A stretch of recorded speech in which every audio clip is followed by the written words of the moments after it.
question, yes. As far as that goes, like, who ultimately decide who's going to go this way? Is it like the Lego Lord or? I like that. Can I have that one? For asking the first question, we'll get you a second. Yeah. Steve, people shouldn't be scared.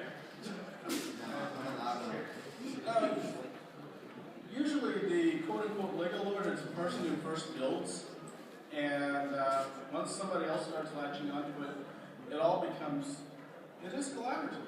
People get together, we figure out a general size that we all can agree on, and then we go from there. So there's a person that maybe nudges at the beginning, but then after that, a good collaborative build doesn't really need that much leading except at that initial point. After that, it'll take a life of its own.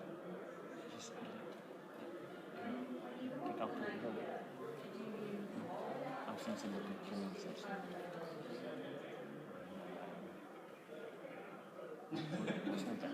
I just take a pile of Legos and go for it. I can't speak for the rest of the members here.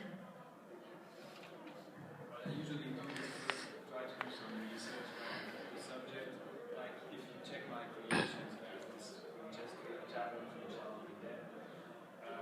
I've seen it from the movie, but it wasn't enough as reference material, so I looked it online on the street to get all the angles. I watched the movie about 1,000 times. And perhaps do some sketches. Some labels do that, even if we are not talented as a group. A sketch can help with the proportion. And when you get to a certain level of professionalism, say, you think ahead of how you're going to photograph your creation too. Again, sketches are going to help you because you say, okay, I want to see everything from that angle.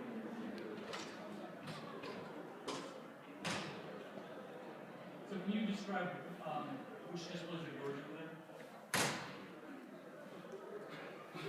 All three. Okay. I have a table that has the Nautilus from 20,000 Leagues Under the Sea. That's the landmark on that table. I have basically almost everything on that. And that's a whole bunch of small, medium-sized models. I would be the When you first walk into the room and turn right, there's a table with an orange and gray starfighter and a large, angry mecha. Those two are mine. Now, in regards to those mechas there, are those based on a series or No, generations? one thing that I haven't been able to bring myself to do is to replicate something that already exists. Everything I build is just out of my imagination. That's actually why I build. I have all these crazy things floating around in my head, and I need to bring them out into the physical universe. And that's what this is for me. Like, if you build something, you mess it up, and you do it over and over again, so you get it. That's a loaded question. If you build a model and you build basically incorrectly, you build it over and over until you get what you want. And part of me goes, yes, that's what I do. But part of me also goes, yes, to a certain point, because every once in a while, the mistake that I end up with is better than the answer that I expect. So there's a lot to be said about exploring. And in terms of my building, I sort my parts sort of not very precise for that reason. I have pieces that look the same, that do the same function, but sometimes when I go and I haven't got this piece, I'll use another piece, and it creates a whole new set of possibilities for me to deal with.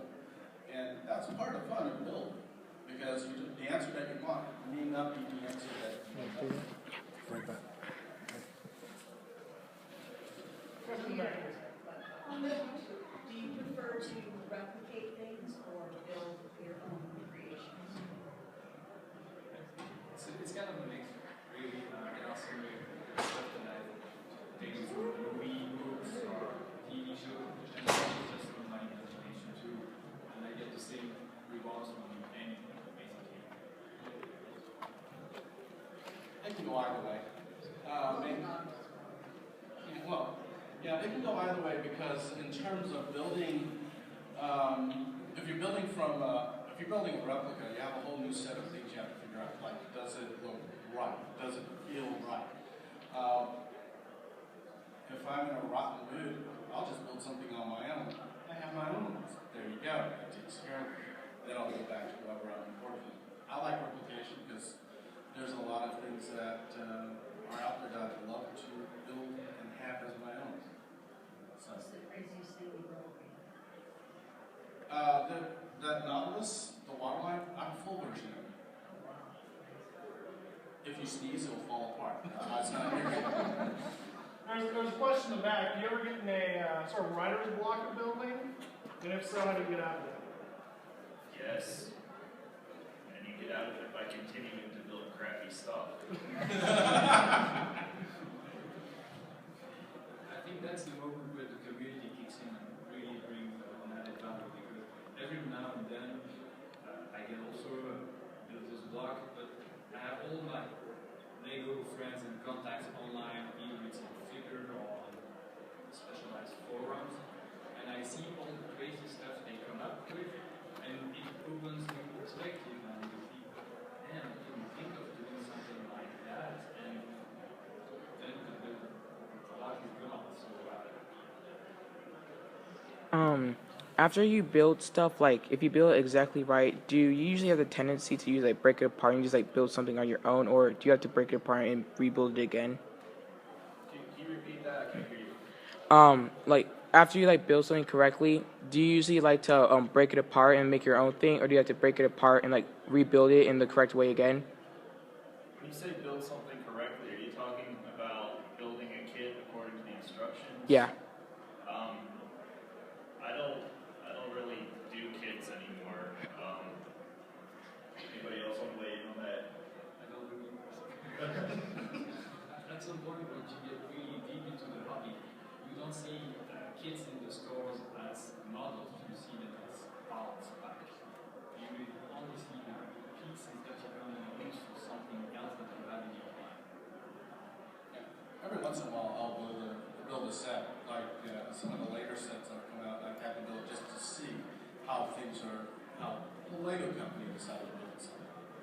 The tilt-rotor plane that just came out, I had to build it because I wanted to see what their approach was. Let's get rid of another parts pack here then. Isn't that sex? Okay, there's a movie that came out this past weekend. Some dude with a hammer, I don't know. Something, I think he's wandering around out there. And you're no longer. That's my man. Okay, give me the name, the real name, not the Joe Mino made up name, of the bridge that stretches between Midgard and Asgard. Oh, way in the back. Okay, that's the Joe Mino name. What's the other name of it? Blue shirt over there. Bifrost? There we go. See, you can learn something from this kid.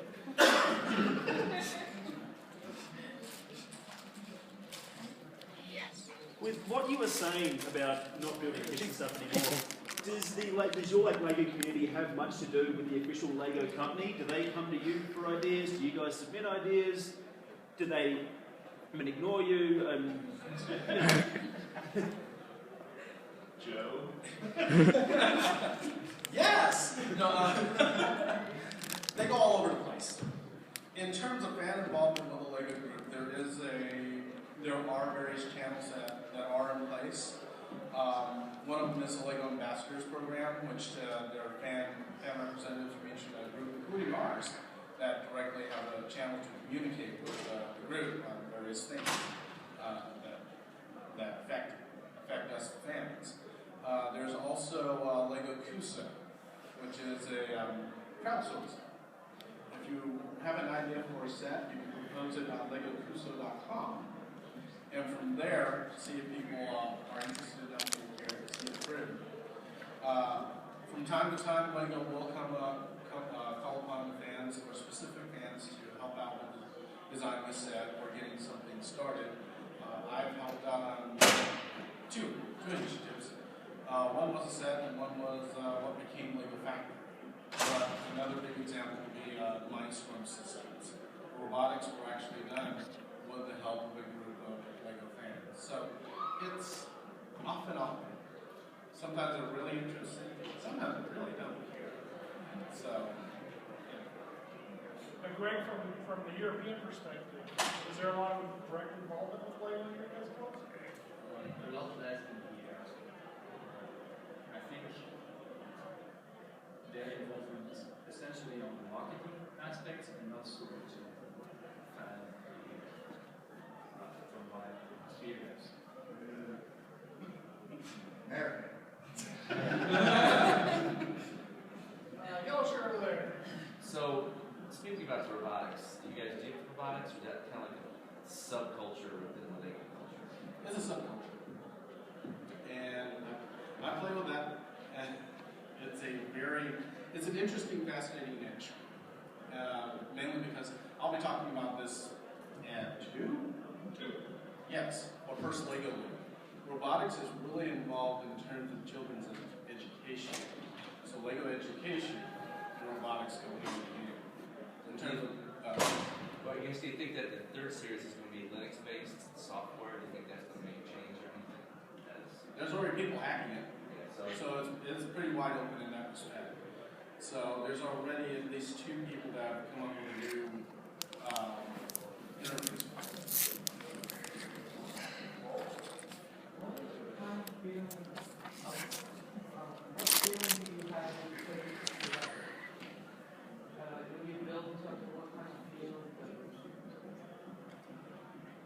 When you're building something, what feelings do you have going into that? Are you passionate about it, or are you just building to build it for build's sake? It's like free antidepressant. It's something that when you are deep into a market stands for my own creations, when you're building something, and it's large enough so that you can dive into it, the world goes on. That's just what I think. I tend to look at it as an exploration. I've got this. How do I get it from here to what I want it to? And it becomes a give and take between me and my parts. And sometimes I get really bad at it because it won't do what I want it to. Sometimes I'll get pleasantly surprised and call it a day.